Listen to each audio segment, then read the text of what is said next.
Hello, everyone, and welcome. It's our March happy hour. So if you wanted to join us for a discussion around water, especially in the context of the ongoing drought, you are in the right place. So thanks for joining us and welcome. My name is Christine Kohlzaug, and I'm the Executive Director at Sustainable San Mateo County. And as I said, this is a pretty timely topic because March actually is World Water Day on March the 22nd. And the theme for this year is going to be groundwater. So today, as I mentioned before, so we are going to look at the importance and the state of our water supply here in San Mateo County. And then we'll also look at the importance of soil and the role soil plays in the water cycle. So, okay, hold on. I think here we go. So as I said, each month we have happy hours. It is all about is for us an occasion to dive a little bit deeper into a given sustainability topic. We have subject matter experts that help us set the stage. Then we have some fun trivia questions. Usually we then also break in little groups in breakout rooms where we continue the discussion around open-ended so-called guiding questions. And then at the end, we come together for a final debrief.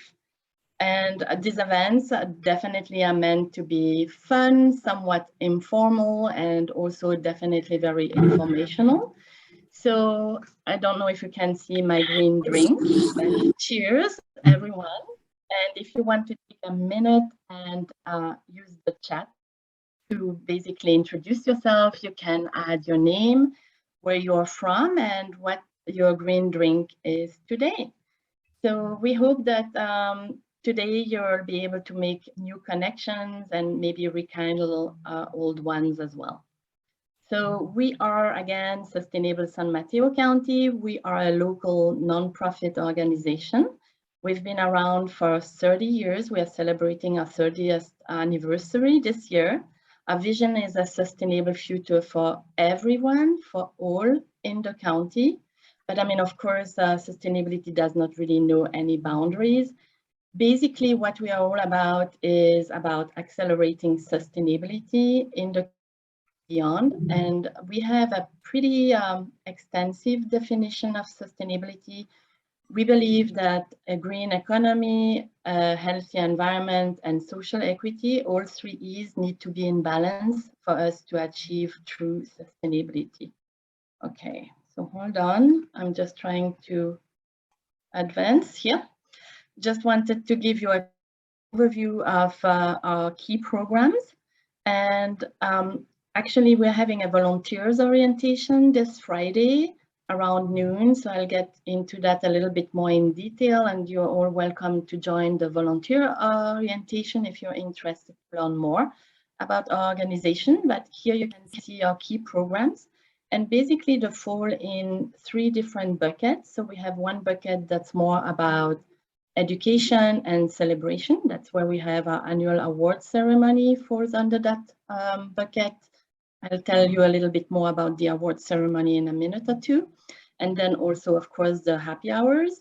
Then we have a second bucket that deals all with indicators report, program annual progress by our local cities via a series of sustainability metrics.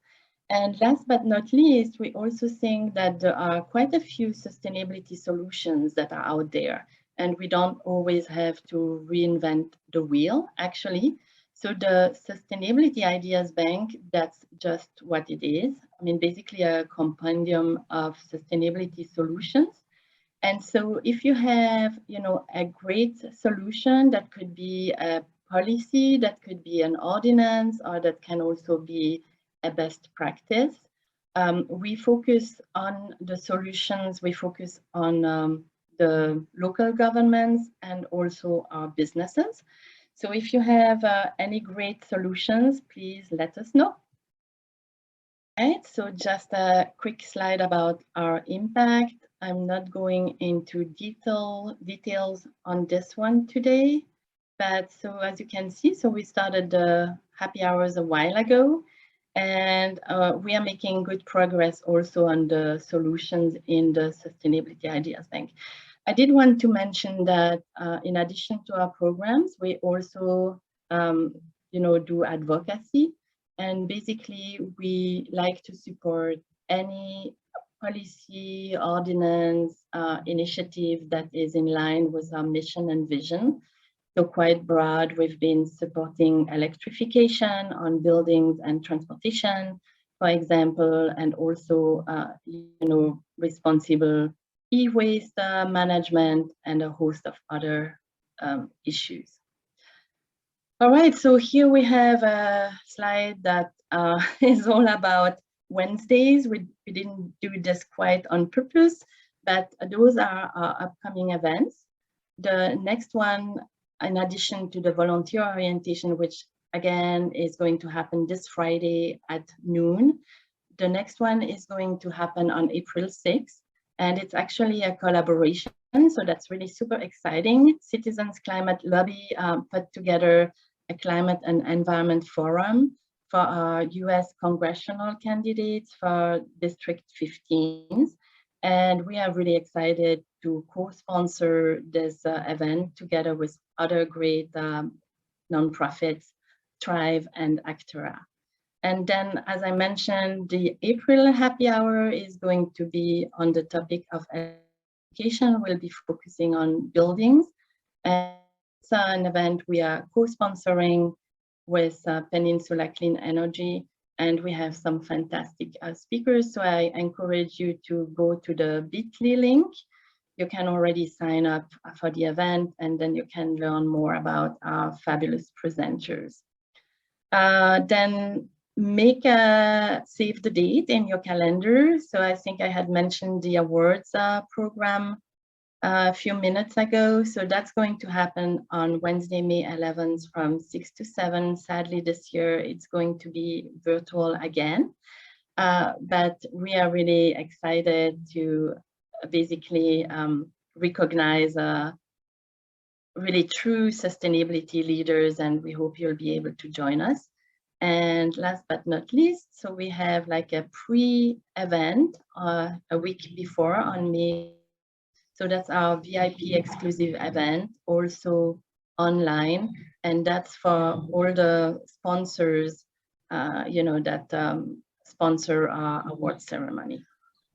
So thank you to our 2021 award sponsors. If you're interested in learning more about our sponsorship options, please do send us an email, or you can contact us also, call us.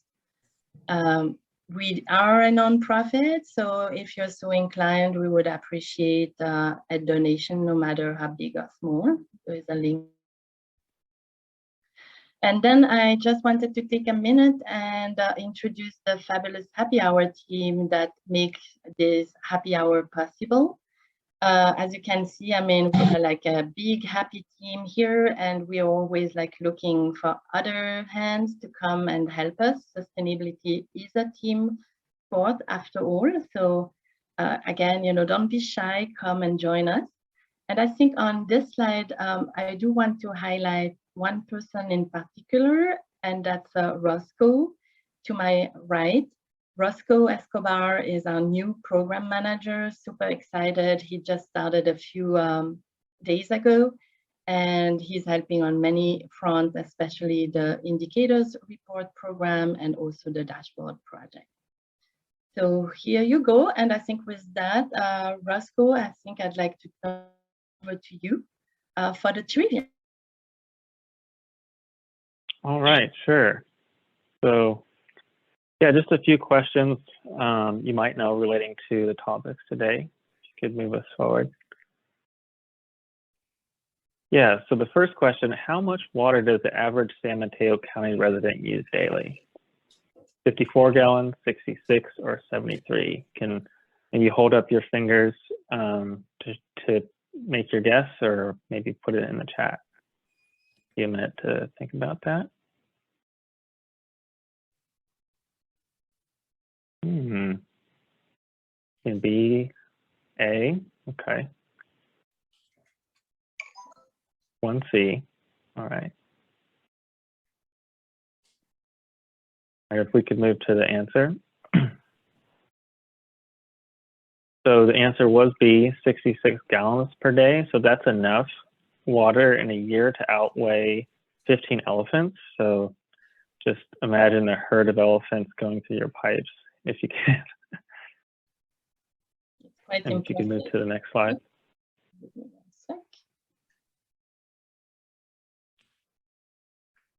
Yeah, so this question is, how much water per minute does a high efficiency shower head save? So saving 2.5 gallons a minute, 8.75, or 6.25. Give you a minute to think about that.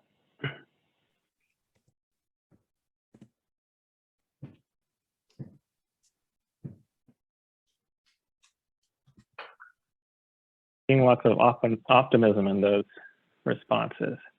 So the answer is A, 2.5 gallons. So if you take 10-minute showers every day and continue to do that, but switch to a low flow shower head, you'll save enough water to fill an average school bus in 1 year.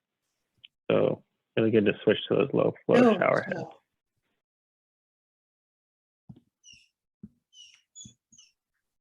So this question is, what percent of water makes up healthy soil? 5%, 15%, 20%, or 25%? Okay, we'll give you a minute to think about that. Okay,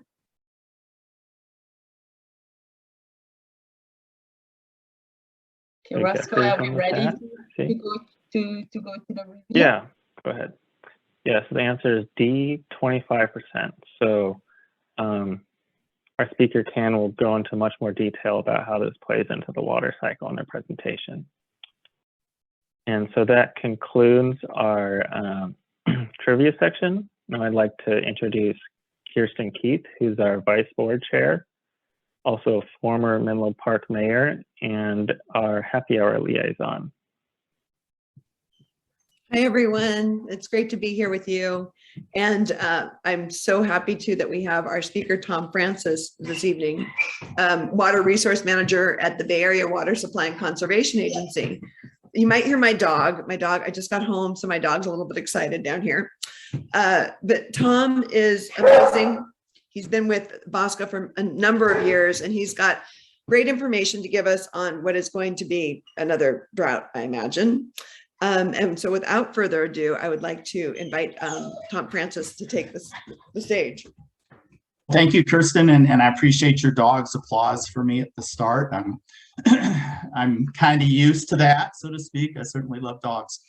So I'm Tom Francis. As Kirsten said, I'm the Water Resources Manager at Bosca, and I'm certainly happy to be with you folks today to, I hate to say it, but to share some, some bad news in terms of the fact that we're still in a drought. I doubt if it's surprising news to any of you.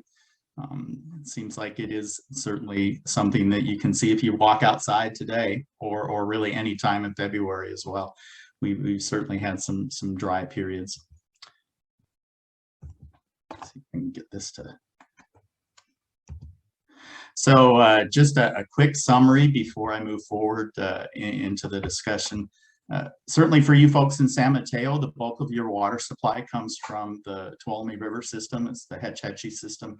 This map is a nice graphic that shows how water is delivered from the Sierras into the Bay Area through a number of pipelines and tunnels. We also have local reservoirs that are part of the system, such as Crystal Springs, which is kind of here in our backyard in San Mateo County. The Bosca service area is not only includes San Mateo County, but also Santa Clara, portions of the counties, or excuse me, the cities in Santa Clara that ring the bay, as well as a little bit of Alameda County. And this system serves the entirety of the city and county of San Francisco. So it's a pretty large service area that's water supply needs are primarily met by the Tuolumne River. Where we stand in terms of the California drought, this map has also become something that the media picks up on. This is kind of a recent graphic. It shows the entire state clearly, and you can see based on the shades there, you know, the bulk of the state is certainly still in a severe drought. This map is updated pretty much every other week by NOAA, who's in charge of putting this together. Earlier this year, and say prior to these big October rains, most of the state was in this dark red shade. So we're certainly a bit better than we were a few months ago, but not out of the woods. We're still in a severe drought. Now I'm going to kind of transition over into the Hetch Hetchy system, where our water supply comes from.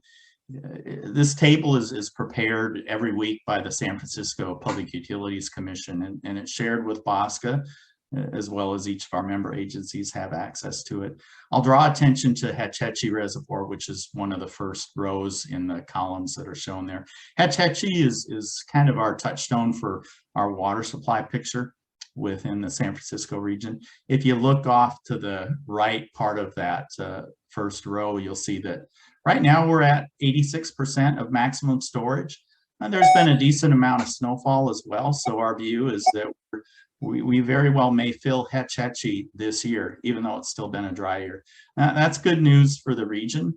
Doesn't mean that we're going to get out of the drought, but at least we're, you know, at least right now our supply situations are looking better than much of the state. The rest of the rows on that table show some other reservoirs that are part of the system, either up in the Sierras, Cherry, Eleanor, and what we call the water bank. You can see those are good numbers. The whole Tuolumne system is around 74, 75%. The local systems, similarly, those are doing pretty good, 73% full. So again, our water supply picture is good, but not great. And the fact that we're in a drought means it probably is just going to get worse as this year flows forward, in a sense, because we'll be relying on that storage to meet our needs as we enter into the summer months. Now, when I say that we're doing better than the rest of the state, and I'm not sure how clearly you can see on this screen, this map is all the really large reservoirs in California. There's dots on the state of California, and then there's some, if you will, some bar charts off to the left. The one that's labeled SHA is Shasta Reservoir. Normally, it would be about 50% full this time of year, but it's only at 37% full. Oroville is right next to it. That's ORO. It's abbreviated as ORO. That's doing a little bit better. It's about 47% full, but it's still not at that green line, which is the median line, which we look towards for this time of year. The concern is the state looks at this pretty clearly, and right now the state has, you know, declared drought emergencies statewide, and we do not envision that that's going to change. If there was more rain and those big reservoirs would have filled, situations would be different. But our projection is that the state will continue to see that we're in a drought, and the rulings and the actions of Governor Newsom are likely going to continue because of that fact. I'm going to just show these two charts to give you an idea of how much rain has fallen within the Tuolumne River. We call that upcountry precipitation. And then locally within the Bay Area. And I'm sure all of you on this Zoom call are aware we had a really wet October and an extremely wet December, both locally here in the Bay Area as well as upcountry. Those red bars are what normally would take place, and the blue bars are what we achieved. If you look upcountry, we're a little over half of what our average annual rainfall would be. The challenge is in January and so far in March, we've had really little rain, and certainly in November, we didn't have much rain. So kind of came all at once in October and December, those atmospheric rivers. So they helped us fill our reservoirs upcountry, and locally they certainly helped. But the fact that we've had several months now without rain has meant that we're still in a drought. Within the Bay Area, it's kind of interesting. If you look at the average annual total that we normally get each year, 22.8 inches, What we have year to date is 20.12 inches, but again, it kind of came all at once in these storms that happened in October and that big storm that happened later in December around the Christmas, New Year's time. So again, we still need to save water. We're still in dry conditions, although thankfully that rainfall did help. I'd love to see the latter part of March be rainy. It doesn't seem like it will. Once we get past March, the likelihood of decent rains significantly starts increasing. We're just not going to have much rain following the end of this month. This chart shows, I'm going to transition a little bit, how good are we doing right now as a region? And this is the entire region, not just San Mateo County, but San Francisco and parts of Santa Clara and Alameda County. How are we doing in terms of lowering our water use? And that green line that's in this chart is sort of what's happening to date. And kind of look at the trajectory of things. We've got some historic years there. 2015 was when we were in the midst of, I guess I'd say, I want to call it the most recent drought, even though it really isn't. The drought during that time was a pretty severe one, and the state had certain mandates in place, and our member agencies and you as citizens were doing a great job conserving water. If you look at the green line, you can see that during January and into February, we started getting worried because people were using more and more water, particularly when it became dry in February. The relief came, at least for us as water agency professionals, came most recently when we saw that there was a big drop in water use during the latter part of February and early March. That's what we want to see. We want to see that water use remain low. We kind of want to see it behave in the same way that it did in 2015, if not even a little bit lower. And so our conservation message that we're sending to our customers is to use water wisely and don't water your lawns, particularly in these cooler times that we're in, even if it's dry, or at least behave in terms of not overwatering, and behave inside as well in terms of your water use. And so we'll be tracking these types of figures pretty closely, and our water provider, San Francisco, is going to be doing the same. So San Francisco PUC in November had declared a drought emergency and is seeking 10% system-wide water use reduction. This chart shows how we as customers have behaved since July of last year through the end of last month. You can see San Francisco customers have used about a little less than 15% less water than they did in 2019-20. I will say a lot of that's due to COVID and the fact that they've had a lot of business closures, but granted, they've used less water. Our wholesale customers have not seen the same thing. They've used 5% less water, but again, due to COVID, what we found locally here in San Mateo County and other areas is that we have such a residential component to our water use, and so many people stayed home and are continuing to stay home due to COVID closures that we just haven't been able to get to that 10% reduction. But system-wide, a system-wide reduction of 10%, we're pretty close today. We're at about 8.3%. So each month we update this number, or this table. And again, what we're asking of our customers is to lower the water use so that we can hit that 10% region-wide target. So I'm going to just kind of give a message, which I'm thinking I'm preaching to the choir here on the call today. It's really important to use water wisely. I can't underestimate that, particularly now that we're in a drought. We are asking for that 10% voluntary reduction from the region, and each of you, depending on where you live, your own city may have even more larger asks than 10%. You'll need to visit your water provider to see what that is. Every drop you save this year is just more water up in the Hetchy Reservoir for use next year. And I can't say it enough. The fact is we may have longer and longer droughts, so we need to behave as next year is going to be a drought as well. Don't water outside like it's a wet year. Try to reduce your watering outdoors. That's going to be particularly. And again, our Bosco website has links to your agency website. So if you live in Foster City, for example, or Redwood City, you can visit Bosca's website, and I'll have a link to that at the end, and you can find that. Off to the right-hand side of this figure, you'll see that there's some information about our drought messaging campaign that's going on. We're going to start having billboards. There's 14 electronic billboards that we're paying for these drought messaging ads to be displayed. These are double-sided billboards, so basically when I say 14, there's actually 7 locations, and depending on which direction of travel you're going, either down 101 or across the 92 bridge or down in Santa Clara County on some of the interstates, you'll likely see a number of drought messaging ads similar to the one that I tagged up here. And we're using social media, Facebook and Google and Nextdoor. We've generated mailers that each of our water agencies have access to. So when they get customer bills to mail out, they can include some drought mailers to remind their customers to use water wisely. And then our website, the Bosca website, has been updated and will continue to be updated during the drought to talk about this message.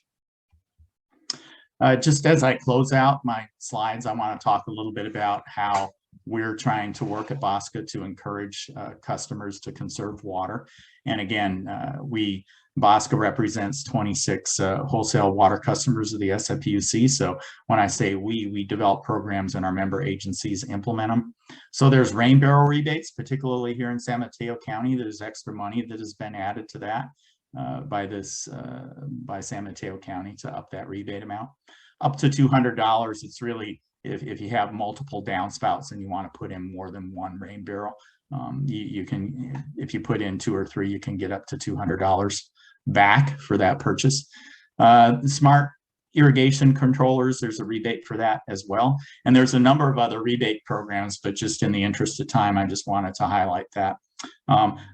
Depending on which water agency you live in, they may or may not participate in all of our rebate programs. So that's where you could visit your water agency or visit the Bosca website to just see what might be available. And here's a picture of our website. If you actually visit bosca.org, you can navigate to this conservation program page, and then you could hold your mouse over where you live or which water agency serves you, and you can click it and it'll take you right to the page within your particular water agency where these rebate programs are discussed. Off to the right here, we show an example at Redwood City where they have information on their website that provides details about all sorts of conservation programs that Redwood City has in place. And I could have put in Millbrae or Daly City. Again, all of our agencies are linked to this website. So that kind of closes it for me. I wanted to try to keep this short so that we have a good amount of conversation coming up. Thank you, Tom. That was fabulous and sad and kind of scary. It's scary, I guess. I served on the Bosca board for, I don't know, 7 years and 7 years of drought. And yeah, okay, Huckleberry, come here. Oh, I thought he wanted to make an appearance. So thank you, and we get the message: use less, use wisely. And is the Lawn Be Gone program still available too? Yeah, Lawn Be Gone is an excellent program. There's actually more and more monies that are being made available through rebates. So, yeah, at one time it might have been $1 or $2 per square foot, and there's some agencies that are contributing in as much as $4 a square foot now. So Lawn Be Gone's an excellent program. Yeah, and just if anybody's interested in that, you just have to have your lawn measured prior to taking it out, like the rebate. Great. Yeah, there's a lot of details. It's one of the rebate programs you can visit. Links are on our website. Not all agencies participate in Lawn Be Gone, but a vast number of them do. Great. Okay, well, I think we'll have more questions for you after our. Yeah, I don't know if you want me to take have a question. Oh, yes, go ahead. We have time for 2 more This is time questions. to ask. I have 2 questions, actually. First of all, with a rain barrel, are there problems breeding mosquitoes in the standing water in a rain barrel? And my second, yeah, go ahead. Yeah, Not necessarily. I mean, if you have rain barrels and you're storing water in them, realistically, yes, you should look for, you know, insects, mosquitoes, but we have not heard that it becomes a major problem. He has a second question. Yeah. The part that it may not be a problem is a little disconcerting, but okay. The second question is, our backyard is on a drip system. How would we go about taking water we collected in a rain barrel and putting it into or using it to supplement the drip system? Well, you could work with either do it yourself or a landscaper, but yeah, you could basically, you know, through some pretty inexpensive plumbing connections, try to hook it up to a drip system. Now, if you're hooked directly into your faucets, there could be some special fittings that you need to put in place so that you make sure that, you know, your link to your outdoor spigot, so to speak, is shut, and then you kind of link it to your rain barrel. But that's a pretty common thing. We have one thing that I'd suggest for you folks, if you want to learn more about it. Bosca offers spring classes free for the public, and you can just go on our website, see when there's a class relative to outdoor landscaping and water use, and we also have videos from prior classes that talk about how to link up rain barrels and how to deal with your outdoor watering needs. And you might find those videos, or actually attending a class, something that you're interested in. And Okay, very educational. Okay, because my additional questions would probably be answered in that class. So Right. I'll have him go to the class. Gee, thanks. There's I'll take down my, oh, Just one he has more one thing. more What's a question. typical cost of a rain barrel? Oh gosh, I think they're maybe around $75, something like that. Some Okay. of them you can get, depends on how fancy you want them to look. But if you live in San Mateo County, they've had events where they're actually giving them away. And so Well, that's why I'd say, you know, visit our website, learn more about it. And there's a gentleman or a contact within Bosca that you can contact to find out more details about where to buy them and how much they cost. Oh, okay, thank you.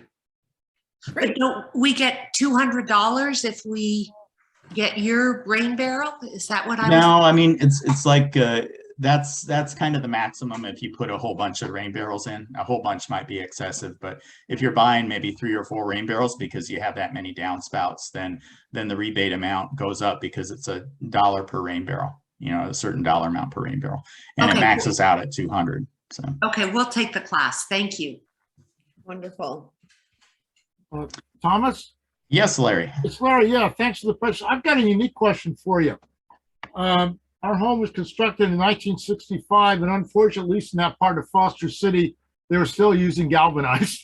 So we finally want to bite the bullet and replace all the galvanized with copper.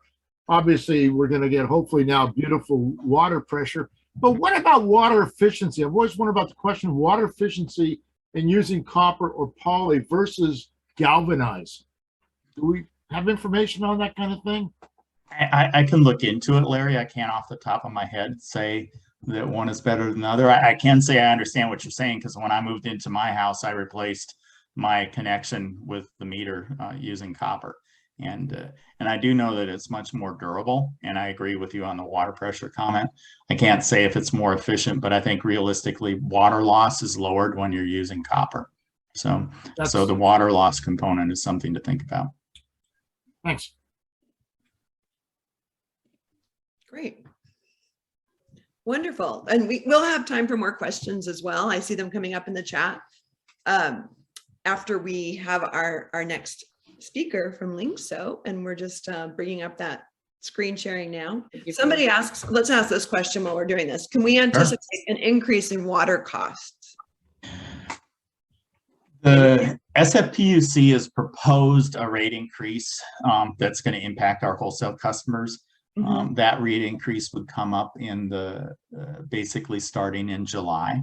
I believe it's maybe a 15% rate increase. Now, wherever you live, your water agency as well might have an additional rate increase due to their own costs of service, so to speak. So I guess I'd say yes, unfortunately, water costs are going to go up. In terms of like some agencies are looking at a drought surcharge. So if you're a water waster, there may also be an extra cost that you're going to have to pay. Not all agencies have initiated that yet, though, so that's yet to be seen. But certainly, if the drought continues into the coming year or two, then those homeowners that aren't using their water efficiency or water efficiently could be subject to some sort of drought surcharge. But as of right now, no, it's not in place at the San Francisco level, and our individual agencies are looking into it as a way to encourage people to conserve in terms of charges. And I know, Bosco is a big agency representing many, many water users. And there was a question in here, what's the difference between SF customers and wholesale customers? Yeah, so we use some lingo, and I know, Kirsten, you're pretty well aware of it. We call it SF retail for the people that are living within the city and county of San Francisco, and SF wholesale for the residents that are located in San Mateo County and the parts of Santa Clara and Alameda County that are served by the Francisco system. So when I call them wholesale water customers, essentially, if you're Redwood City, San Francisco provides you treated water or provides Redwood City treated water at what's called a turnout. And then from there, Redwood City takes that treated water and distributes it, within the city to each home. So they're called wholesale because that's kind of the term they use, because they buy the water from San Francisco. Yeah. Yes. And thank you. I think it's so helpful to have you clarify terms. And the other term, I don't know if you could give like a brief description of what the water bank means. Sure. It's kind of, even when I came to Bosco, I scratched my head and had to ask somebody about it. There's a reservoir that's downstream of Hetch Hetchy that's basically owned and operated by irrigation districts, Modesto Irrigation District and Turlock Irrigation District. It's a big reservoir. It's called Don Pedro Reservoir. And San Francisco has the ability to access storage within that reservoir during any year, but they really take active use of it during times of drought. We kind of think about it as banking water in Don Pedro Reservoir. So when we say water bank, that's what we mean. It's our storage that we access in a reservoir that somebody else owns. And I could get into all sorts of complicated stories about the agreements. That's what we mean. We can do that on another one. Another day. Yeah. But thank you. I didn't know if people knew what that meant and how important it is that we actually have those water banks. Very important, and it's a huge, storage that we have access to. So it's not a small component of our ability to serve everybody's water needs. Yeah. Yes. Great. Thank you, Tom. And now we love your wealth of information, and we also want to introduce our second speaker, Can, who is the sustainability director at Lingso. And you can see the screen up here now.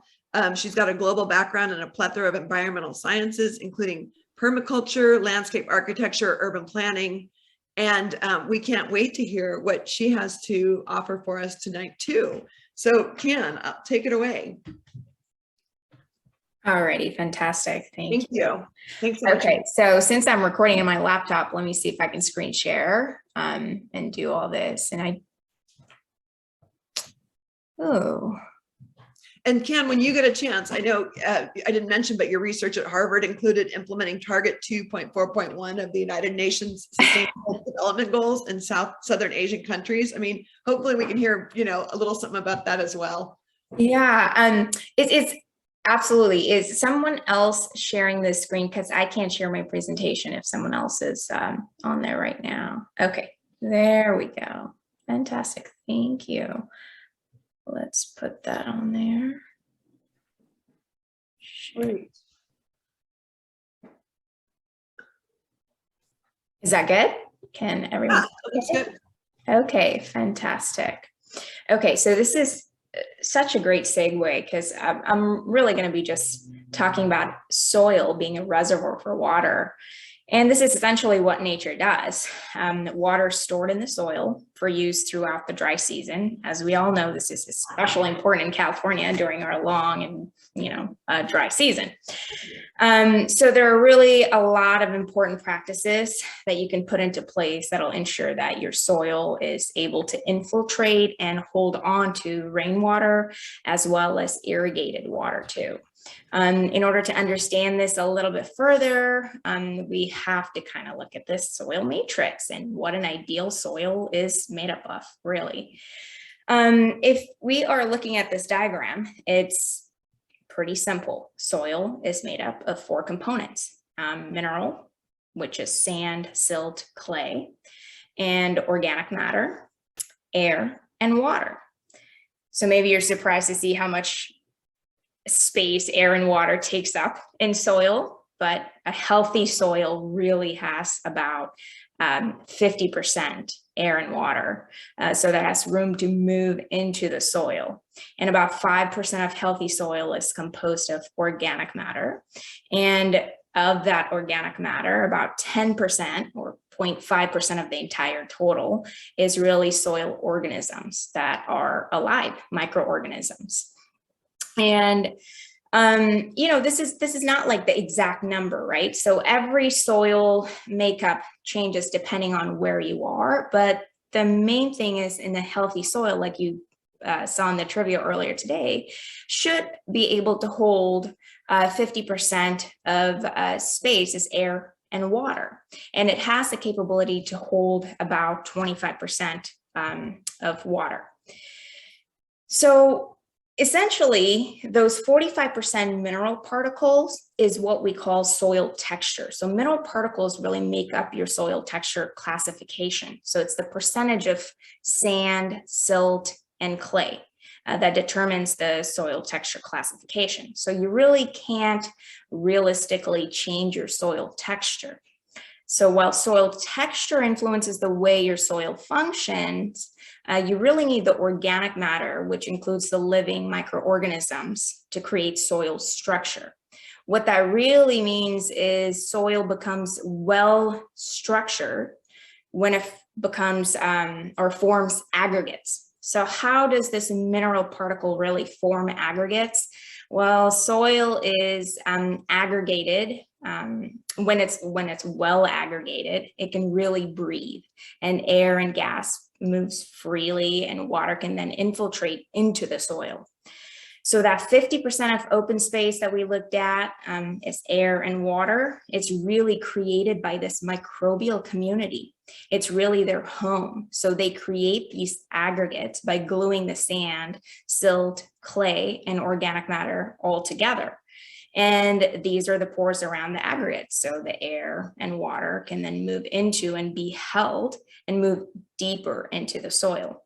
So this is really the biological soil structure, and this can be changed. So when we, in the Bay Area always complain about, oh, well, it's clay soil, it's not going to hold on to water. Well, clay is really fine, and it is capable of holding on to a lot of nutrients. The problem is it's really compacted. So when we look at forest versus urban soil, do you see the difference in this chart here? The difference is really the mineral particles between the forest soils and the urban soils. What do you think this is really telling us? Really, could this be compaction? Well, I think it's most likely compaction in urban soils because we're constantly working on it, and we infill, and we don't really treat our soils properly. So if we compare a cubic foot of forest soils and a cubic foot of urban soil, the percentage of mineral in the urban soil will be much higher. And but if the urban soil increases in organic matter by, say, 3 to 4%, the air and the water space would increase from 30 to 50%. So essentially, when you're weighing the forest versus urban soil will be heavier because there's a lot more mineral particles, right? Not enough air and water. So it's really compacted, and that's what we struggle with in our backyards or front yards or in our general landscape, essentially. So how do we really kind of change that? Well, let's look at the hydrological cycle. We've all seen this picture here. It's a water cycle. It's really simple. When water, whether it's irrigated water or rainfall, falls on surface, any surface, like whether it's a garden or a landscape or whatever, one of two things is going to happen. It's either going to infiltrate into your soil, into your ground, which is ideally what we want, or it's going to run off. And eroded soil oftentimes runs off. And if you think about your own backyard or front yard or your garden or whatnot, if you have soil that is exposed, oftentimes what happens is when water hits that soil, it becomes hydrophobic because it just sort of rolls off. It doesn't have any of those microbial activity and protection on top that's holding that soil together, creating those airspace and water holding capabilities. So if you don't protect your soil, essentially you're going to have erosion. And a fun fact, rainfall, if we get any in California anytime soon, raindrop hits the ground at about 20 miles per hour. So if you think about a rainstorm and that water hitting your ground, it's really creating compaction, all of that force. And if you don't have any sort of like protecting your soil, it's really going to get compressed, and that airspace and that water holding capabilities are going to be further decreased. So it's really important to understand that. And there's simple things that you can do to increase water infiltration in your own garden and larger landscapes. It's by adding organic matter. You know, that 5% organic matter in a healthy soil is really the key, because the organic matter, the microbes do the work for you. They add in that pore space and increase the water holding capabilities of your soil. So you really want to top dress your entire soil with organic matter, such as compost, vermicompost, and then cover that compost essentially with carbon matter.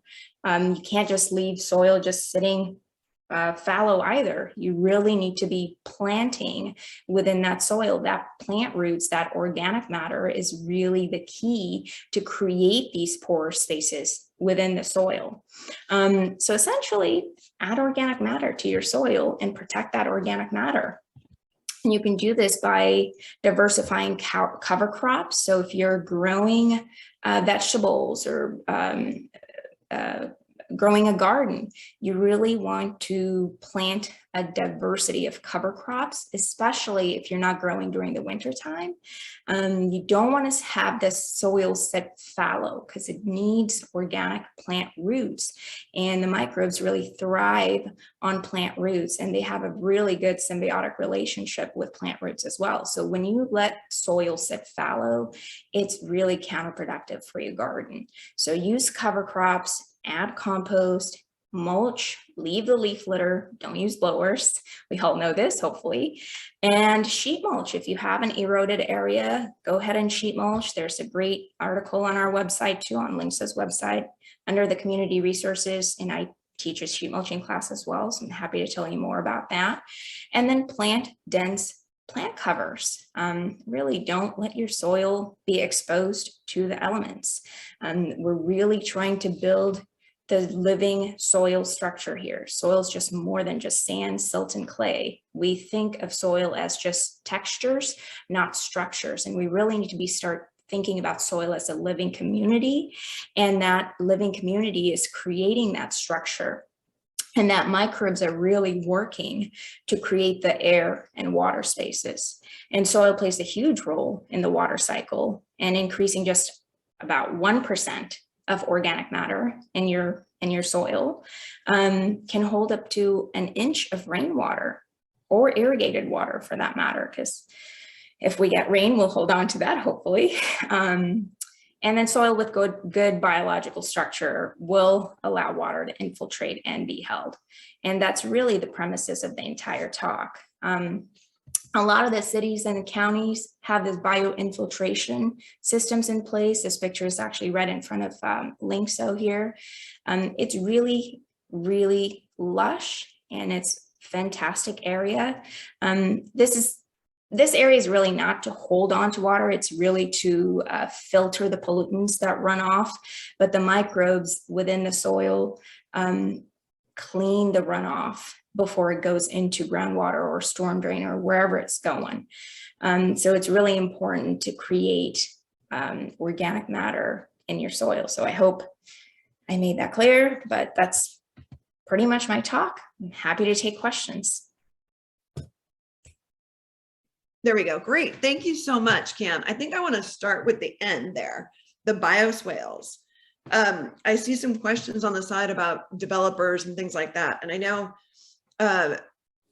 well, how often do you see, and maybe this is, I don't know the right question, but with new development, the bioswales are actually being incorporated into the landscaping? I know when I was on city all the council, time. yeah. It's a requirement now, even in residential area. A lot of the private residential areas are required to create these biotreatment areas.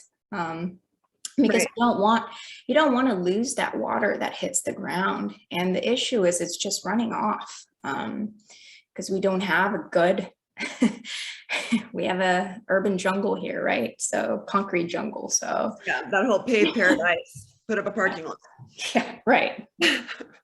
So yeah, so there were a couple of questions in the side there, and I did, sometimes people might not even know that they're looking at a bioswale. And sometimes, like, I don't know, Encinal School in Menlo Park had a little sign up to say this is a bioswale. And it is nice when you can find some kind of educational component to put up so that people understand what that bioswale is doing. Yeah, absolutely. I mean, almost every parking lot that's being either retrofitted, remodeled, or built will have a biotreatment area.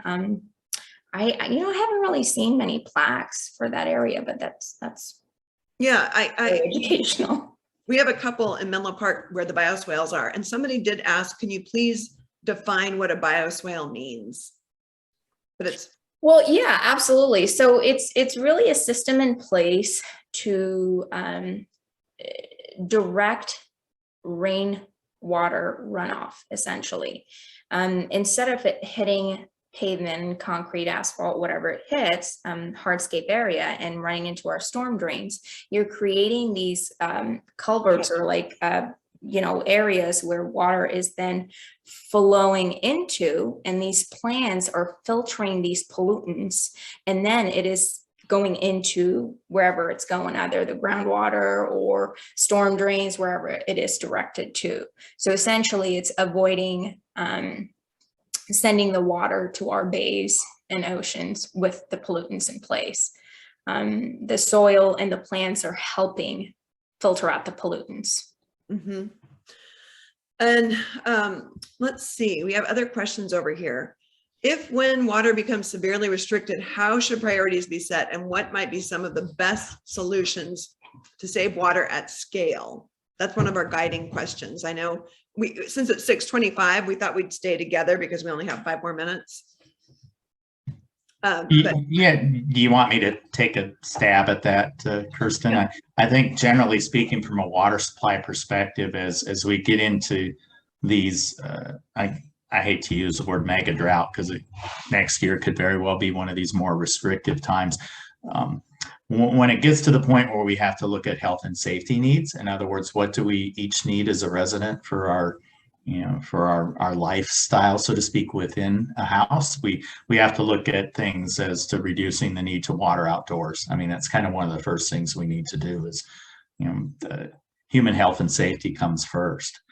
But on maybe more of a lighter scale, I think what we all need to do is adhere to the water budgets that our cities, our water suppliers are going to set for us. So if you're wasting water in a shower, if you're leaving, maybe you have kids that kind of leave the faucet running while they're brushing their teeth, those type of things, those type of behaviors need to be the first thing that you as a responsible, water user need to try to cut back on. Yeah, good. Thank you. And Ken, I'd like to ask you kind of a global question about, do you have some resources about diverse cover crops for people? Absolutely, I do. If you go on linksogarden.com and click under community resources, and we have a whole bunch of recorded classes, and the Putnam sisters do classes through Master Gardeners, and they did one on cover crops. It's a fantastic talk. I highly recommend that you look that up. There's also another great talk about firescaping there on the website as well, because I know fire is a huge issue, especially with drought. So if you are mulching and not so much cover cropping, but if you're adding, wood product around a zone that is fire prone, you may want to watch that talk as well. But yeah. Okay, good. And Ken, another question for you. Can you tell us a little bit about what your study was? Yeah, absolutely. So essentially what I did was I compared organic regenerative agricultural system in Southeastern Asian countries and essentially ranked their productiveness on a scale, essentially what works and what didn't, and gave them a ranking of what countries need improvement and what countries are excelling at growing crops the right way and looking at their water conservation efforts and regenerative agricultural practices. Anything, a takeaway for us to learn? Takeaway for us to learn is we are far behind in regenerative agriculture. I'll tell you that. I think we use a far more valuable resources than a lot of the countries that barely have those resources. And that was a huge takeaway is that we're just so fortunate to have all these resources. And I just strongly feel that we're wasting all these resources away by not growing the way that we're really ought to supposed to be growing. So conventional agriculture here is just it's destroying us, really. Interesting. Okay. Yeah. Wow. Yeah, I would say, you know, kind of what you mentioned are in California, you've got almonds and some of these water intensive crops that are grown that are you know, definitely, if you're a farmer, it's the way to make money. But if you're trying to say, is this a wise use of our resource? It brings a huge question, and it also picks, you know, it puts ag versus municipal. You know, we kind of wage wars against each other, for want of a better word. And they get more, I don't know, more fervent when we enter into these long droughts. It gets very political. It sure leave it does. at that. Yeah, it does. And it's hard to get everybody to come together. So let's see, it's 6:30. I'm gonna ask one final question. Here, Larry, what do you recommend for the best simple ground cover near the front lawn? Yeah. Can you speak? And also, Kristen, I want to know if ground cover is identically the same as cover crops, or is there a technical difference of the two? That was sort of the second part of that. Well, yeah, so ground cover, I mean, I guess it's a generic term, right? Just mulch, like cover cropping could be a mulch. It's a generic term. Like rocks could be used as rock mulch, but really not good for the soil, but you can mulch with rocks. But it's sort of like a generic term, ground cover, mulch, and all that. So what you really, I guess one takeaway would be is to not let your organics be exposed to the elements and cover them, protect the organics, protect the biology within the soil by planting densely, having plant roots in the soil, or mulching if you're not able to plant densely. You know, I think that is super helpful. I know. And I had a couple suggested there are ice plant, thyme, ivy, or any. Yeah, I think you can go to the Linkso website probably to get some great ideas on that. And I think I know for myself, I've got some blank spots I need to fill in now that you've mentioned this talk. So thank you so much, everybody, for joining us tonight. Super interesting.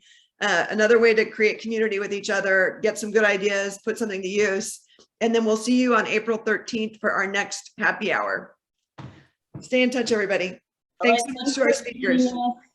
Thank you, speakers. Thank you, attendees. See you soon. Bye. Bye.